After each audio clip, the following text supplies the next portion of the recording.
Welcome to my channel. My name's Josh Christian, and today I'm making a video about salt. Now you might think that's a little strange for a tech channel, but I think that the topic of salt is applicable to everyone's lives. We all consume it, we all need it to survive, and yet there's so little information on the internet about it. In fact, it's actually quite surprising when you Google for YouTube videos and for articles on this topic, how little curated information there is that's easy to read and understand. So I wanted to make a video about salt and why I've been studying it for so long, and kind of why it interests me and share that interest with you as a viewer. Let's get started. So the first thing we need to ask when starting this topic is, what is salt? Now most people watching this probably have a vague idea of what salt is. It's a mineral that we sprinkle on food or use as a food additive to preserve things. Now salt's very important way beyond just the minerals that it adds to our body, but just sodium chloride itself helps brain function. So as you start to wean off of salt, and many studies have been done on this, if you don't consume enough or if you have too little salt, you end up with brain fog. You can't think. There's not enough electrolytes in the body to help the brain function correctly. So we do know salt is very important. It's an essential human element. There's no debating that. So how much do you need? Well, there's kind of conflicting information on this topic, but most scientists and health professionals agree you need at least 500 milligrams a day to survive. Most institutions recommend significantly more though, anywhere from 1,000 to 2,000. So we know that the human body requires that amount of salt in order to survive. So then we ask the question, well, is salt bad for you? And if salt is bad for you, how much salt is too much? Well, it turns out no one really knows. I have been reading and researching this topic for years, and the one thing I've seen from all of the different hundreds of studies I've read is that all of them are inconclusive. I have never found, in all the years that I've looked for studies on this topic, I have never found a single study that definitively declares salt as good or bad for you. There is literally no conclusive evidence whatsoever, none, that salt is even bad for you. Now you might be thinking, hold on, wait a second, Josh. We're told by every dietitian, by every nutrition, by every government organization or the World Health Organization that salt is bad for you. So surely they're basing that on something. And yes, they are. They're basing that on anecdotal evidence done on studies that they themselves admit are inconclusive. So basically, they're assuming salt's bad for you. Now, where does this assumption come from? Well, it's not necessarily an unfair assumption. Salt very well may be bad for you, and it probably is. But the assumption comes from research that's done based on what people consume. So most of these major studies have two problems. The first is that they have no way to isolate specifically salt as being the thing that's good or bad for the people in the study, because they're studying people who eat really salt-heavy diets. And then they study people who eat diets that don't have very much salt in them. And what's the difference between those two groups when you think about it? Common sense tells us immediately there's a problem. People that eat really salt-heavy diets are almost universally eating packaged and processed food. In fact, I think you'd be very hard-pressed to find somebody that's consuming a huge amount of salt daily and not eating garbage frozen microwaved products. So that leads me to kind of my own personal conclusion, which is just, you can't conclude that salt is bad for you because all of the research done on people eating salt are also done on people eating unhealthy foods. It could be that what's hurting people is the disgusting garbage processed oils, like the partially hydrogenated oils that they use in all this frozen and microwaved foods, or it could be all of the preservatives that they're adding. It could be the MSG they're adding. It could be a huge myriad of different factors that are influencing people's health when they come to the conclusion that, oh, salt is what's hardening people's arteries. Yeah, it might be the salt. There's a ton of iodized table salt added to almost all processed food, but we can't conclusively say that that's what's causing it because the people that eat that way are consuming so much other garbage, it makes it impossible to isolate. So because it's so difficult to test, nobody really scientifically knows if it's good for you or not. However, we can come to kind of fair conclusions, right? Common sense conclusions that tell you consuming too much of anything is bad for you. To kind of further illustrate my point, water's good for you. Nobody debates that water's good for you. Everyone across the board agrees it's good for you. But if you sit down right now and you drink 5 gallons of water fast, I guarantee you that you will die of kidney failure. Not to mention, even if you don't die of kidney failure, you'll probably deal with some sort of major electrolyte loss that ultimately may cause your organs and brain to stop functioning. So one way or another, you're either gonna be a vegetable or you're gonna die. Does that mean water's bad for you? No, of course not. Water's good for you. You should be drinking water every day in the same way that salt's good for you, and you should be consuming salt every day. But too much of any good thing can be a bad thing. So of course you should be consuming salt in moderation, but now I want to talk specifically about what salts you should be consuming. There is shockingly little research that has been done on the health differences between consuming iodized table salt, or just table salt and kosher salt, and consuming regular sea salt that's been dehydrated from a brine.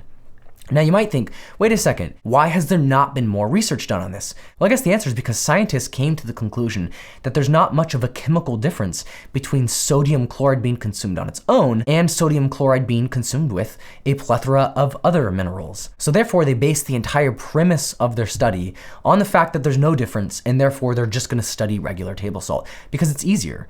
Regular table salt's in every food. They can just get applicants that are eating 30 Hot Pockets a day and boom, there you go. If people are eating a lot of microwaved food and they're drinking a lot of Coca-Cola every day or anything that's high sodium, that makes them an easy target for research. So basically, it's laziness. Researchers don't actually want to go and find applicants that solely consume sea salt because there's so few of them. It's hard to do. It's much harder than just researching salt and grouping all salts together. And the problem with that, of course, is that we get bad data. So not only is the data inconclusive that regular table salt is actually bad for you, but the data doesn't even include sea salt in most of the research and studies. And frankly, I can't really blame them because I'm not really sure how they would go about that. Very, very, very few people only consume sea salt. Because if you're only consuming sea salt, that means you can never go to restaurants. It means you can never eat any food that comes out of a package. You can't even go to the store and buy tortillas or bread and make your own food at home. Even home cooking is, to some extent or another, going to be plagued with regular salt from the things that you buy from the store to make your homemade meals. So it'd be pretty difficult to isolate sea salt and do a study independently on that. However, this is another situation where we just have to use common sense. We don't need studies and we don't need massive research to know that if you're eating a high quality, well-mined salt that has many different minerals in it that your body needs to operate, that's gonna be healthier than consuming only one singular mineral. And that's what leads me to sort of the conclusion that you probably should be looking for salts that have more minerals in them. So let's talk a little bit about that. So the first thing you have to understand is that if you're buying regular, non-iodized table salt, you are getting nothing but sodium chloride. There's not going to be any other minerals in that because when they mine it from the ground, it's pretty heavily processed and even bleached these days. What you're getting is basically just pure sodium chloride. And again, we can make the debate over whether sodium chloride on its own is actually bad for you or not. We don't even need to make that debate though. The question really is sea salt better for you? Now, we all know that your body needs zinc. Your body needs magnesium. Your body needs iodine. So if you're consuming a pretty large daily dose of regular non-iodized table salt, you're not gonna be getting all of the different minerals that your body needs to function. And that's a big part of the reason why in the 1920s, a guy came along and said, you know what? I'm gonna petition the government to start adding iodine to salt. You see, people need iodine. Again, just like needing sodium chloride, you do need iodine to function because it helps keep your thyroid safe. Now, I'm not gonna get into all the reasons why it's good for your thyroid, but the main thing you need to know here is that iodine's good for your thyroid, and your thyroid is very essential and important when it comes to how your body creates, produces, functions, and balances hormones. So if you want healthy hormone production, you probably do want to be consuming iodine in some form or another. So then you need to ask the question, well, if adding iodine to regular table salt is supposed to make it better for you, why aren't we just consuming sea salt, which naturally already has iodine among many other minerals present in it? So I guess that's kind of where I get confused. So let's take a second to think about this weird contradiction. The World Health Organization and all of its scientists, all of the scientists at basically every single research institution that studies health, all pretty much universally claim that there's no health difference between consuming regular sodium chloride and sea salt. But yet they're the same ones declaring and writing standards for the fact that companies should be adding iodine to their salt because it's healthier for your body function. So the same people that are telling us that they should be adding a mineral because that somehow makes it healthier, are saying that it's not healthier when that mineral and many others are naturally present. I don't think that makes any sense. My perspective is if iodized salt is better than non-iodized salt, then why wouldn't salt with that and much more be even better? So I just don't think that the research is there yet. And you know what? It may never be. I think it's just too hard to isolate specific salts or types of salts in diets when you're doing these types of studies. I just don't think they would be en masse able to find enough people that specifically only eat one type to be able to actually get any useful data. Even if the government and all the health institutions are completely correct and there's no health difference between salts, I can guarantee you one thing. There is a taste difference. And if nothing else, I think that is a very good reason to buy the higher quality stuff. Without getting sort of too into the specifics, I will say this. Regular iodized table salt is not as oceany tasting as sea salt. When you taste regular table salt and right after it, you taste sea salt, you can taste that weird, fishy, almost like sodium bicarbonate, briny taste to it. It is definitely different. It just has this weird, I don't know how to describe it, just fishiness, I guess, to it. And to me, to my palate, it tastes a lot better. Even when I was working as a chef, I would never use iodized salt in any of the food that I would make. And there's a reason for that, because I would literally do A/B comparisons with 2 different types of soups and even let other friends, family, and coworkers taste test it. And everybody across the board would agree there is actually a taste difference. Soup that I would make salted solely with iodized salt or table salt would always have this slight bitterness, this slight metallic strangeness to it, which you can taste actually in a lot of processed food. And then when I would make soups or whatever out of natural sea salt or Celtic salt or Fleur De Sel or Himalayan, it would always have a much more balanced but briny and fishy taste. So if you don't like that, maybe, that's not for you. But for me and for my palate as an ex-chef, I definitely recommend you solely use and purchase sea salt or some form of sea salt in your home. And that kind of leads me to the next section of my video, which is if you're going to buy salt, what kind should you buy? Well, the first of the gourmet salts, if you want to call them that I want to talk about is Himalayan pink salt. So I have a few problems actually with Himalayan pink salt. The first problem I have is that its labeling is disingenuous. Himalayan salt does not come from the Himalayas. It comes from mines in Pakistan. Now, I personally could not care less where my salt comes from as long as it's of good quality, but I do think that it's kind of strange that they give it a name, Himalayan, when it doesn't come from a region anywhere near the Himalayan mountains. But whatever, I digress from that topic. Let's just pretend that that doesn't matter. The safety conditions for mining Himalayan pink salt are some of the worst working conditions of any industry and field on the planet. When you mine the salt, it kicks up dust, minerals, toxic minerals even, things like arsenic and lead are sometimes prevalent in these mines. And these workers are breathing that in all day without even having masks on. And I don't think that it's right to support an industry that's so dangerous and taking such great advantage of poor people. Now, some people may say, yeah, but we want to keep the price low of the product here in America. And my value there is if we have to kill people, if we have to take advantage and use slave labor or extremely low paid, disadvantaged wages in order to make that product affordable, then that product shouldn't be brought to market at all. And there's a big difference between low wages and legitimately ripping these people off. And I think that that's, in many cases, probably what's happening. So in terms of the mineral or the elemental makeup of pink Himalayan salt, how is it any different from just mining regular salt out of the ground? Because we know it's mined effectively the same exact way that most other regular sodium chloride's mined out of the ground. So why would it be any different then? I think there's no debating that there are far more minerals in Himalayan salt than there is in regular salt that's just mined from the ground in other Western parts of the world. The problem isn't so much that it does or doesn't have minerals. The problem is the balance of the minerals it has. So while I do think that pink Himalayan salt does have some good minerals in it, at least in trace amounts, from what I've read, there actually is toxic or poisonous elements present as well. Things like chromium and arsenic and lead and copper. Now, not all of those are bad for you in really small trace amounts, so I wouldn't necessarily be worried about it. But it does lead us to the question of, if pink Himalayan salt has so many minerals in it, but it has less of the good minerals, maybe we shouldn't just be focusing on the amount, but we should be focusing much more so on the balance. And because of that, looking at the different charts that I've read based on the different elemental makeups of all the different types of salts, I have found that the healthiest for you is sea salt. So now let's talk about sea salt a little bit.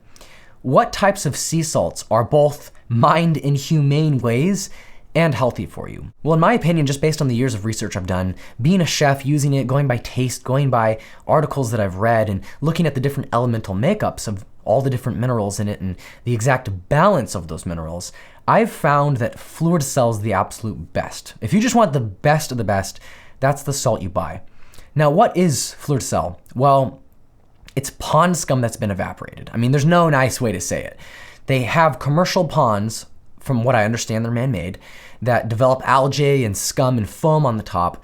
They scrape all that off and they evaporate it, making Fleur De Sel. Now, obviously, just due to the nature of the way they're processing this, Fleur De Sel might be good, but it's very, very expensive. You would never use it in sort of just generic salting of foods or preserving foods or anything like that. Most people just sort of cooking every day at home, they just want a generic salt that's good quality. Fleur De Sel is just too expensive. It would be ridiculous to buy the genuine thing. And if you're finding it cheap, it's probably not real. So then that leads me to the second best option, which is Celtic Salt. Now, Celtic Salt comes from the same ponds that they produce Fleur De Sel in. It just doesn't come from, the algae and the scum that's scraped off the top. It comes from the bottom of the ponds, all the stuff that floats to the bottom. Now, from what I understand, Fleur De Sel is very, very high in magnesium when you compare it to other salts. And because they don't go to such extreme processing lengths when they're making it, they don't bleach it, they don't over evaporate it. You end up with a very, very wet salt. Now, this salt could be kind of problematic if you're grinding the salt over everything, because it won't grind. It just gums up in grinders because it's so wet. So it's kind of more of a finishing salt. But even with those caveats, I still recommend buying a bag of Celtic salt and using it wherever it's appropriate. On steaks, in salads, in soups where it dissolves, anywhere where it's not really gonna matter. But in terms of baking or more practical applications, being able to put it into a grinder or a shaker, that's when I recommend regular sea salt. Now, in this video, I've kind of tried to avoid naming the specific amount of minerals that are in different salts. For example, a lot of articles when you go on the internet and read about salt are gonna say, well, pink Himalayan salt has 84 minerals, and this sea salt has 36 minerals or 86 minerals or whatever. I've avoided that because it just doesn't make any sense. The presence of minerals in your salt, the amount of minerals in your salt, the balance of minerals in your salt is going to be completely dependent on the exact location where it's mined. Even all sea salt is not necessarily the same. Sea salt could range anywhere from 34 minerals to 120 minerals in some sea salts. So I just think it's kind of nonsense to throw out random numbers. It's really all gonna come down to the brand that you're purchasing and the exact location that that salt is sourced from. And with all that said, I do recommend buying a regular sea salt. I buy La Baleen. There's a bunch of other brands that are great. You could probably do research specifically on the locations where those sea salts come from. I think most people probably don't need to worry too much about that, because at the end of the day, any sea salt is gonna have way more minerals in it than just using regular basic table salt. Now, there's one other salt I wanna quickly talk about before I end this video, and that's kosher salt. Now, of course, I came from the cooking world, so kosher salt is so prevalent in every single kitchen. Now, the reason why so many chefs use kosher salt isn't because of the way it tastes, but it's because of the way it's granulated. You see, it's basically just table salt, but it's non-iodized. So when the mine mines table salt, when they process it, when they bleach it and do all that, they send it to another facility that takes that salt and recompresses it into perfectly uniform shapes. So naturally, if you're a chef, you want to be able to salt everything really, really consistently, because when you're a chef, you salt based on vision. You don't salt based on taste if you're salting someone's steak. It's kind of impossible because you can't cut into that person's steak and taste it. So you're salting based on what you're seeing. You can't just guess if you can't see it. You have to be able to see the salt. And of course, larger flakes are much easier to see. They don't dissolve quite as quickly, and therefore you can salt much more consistently. So I understand the need for kosher salt, or more specifically for recompressed salt in specific granulated shapes. The problem is that kosher salt doesn't have iodine added to it. It doesn't have anything added to it. It's literally just pure sodium chloride. And I just don't think that's as healthy or as good tasting as salt that's rich in minerals. So if you're a Jew and you want to buy kosher salt, or if you're a chef and you want that consistency, my advice would just be to buy kosher sea salt. They sell sea salt that's also kosher. And a lot of people don't realize that, but they do, and it's granulated, and it comes in both the flaky form and it comes in the granulated diamond shaped form. And that's just gonna be so much better than using regular kosher salt. So that would be my advice if you're a chef or you're a Jew watching this now, is just buy kosher sea salt. Now, I imagine that after watching this video, especially since it's a long one, you are probably very, very sick of hearing about salt. And I can't blame you, but at the end of the day, we all consume salt. And if this is affecting our health, this goes way, way beyond just a fun technical topic. This is something that may seriously affect your health in 30 or 40 years. So for that reason, I recommend that you share this video with your friends and family, because knowledge is power, and ultimately that leads to greater health for all of us. Thank you so much for watching. I hope you enjoyed it, or at least got something from it. If you did, don't forget to like and subscribe down below for more content like this coming soon. See you on the next one.